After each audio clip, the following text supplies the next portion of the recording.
Yung adlaw di ay mga tsoy, no? Ito na pala yung result ng pinaghiwa-hiwa natin na ng saha ng lakatan, no? Ito pala gagawin natin pag kulang tayo sa saha.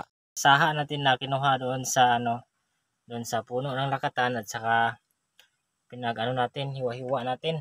Yan na sila. Yan ang ganda ng nila, ang tubo. Ito. Yan. Yan. Yun pa Yan.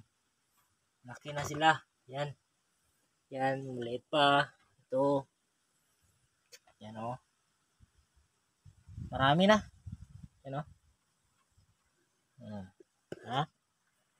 Mag-prepare tayo ng dito, ng plastic at saka i-transfer natin para doon na sila lalaki. Sa pag lumaki na, i-transfer natin doon sa sa pagtataniman natin. Yan Yun.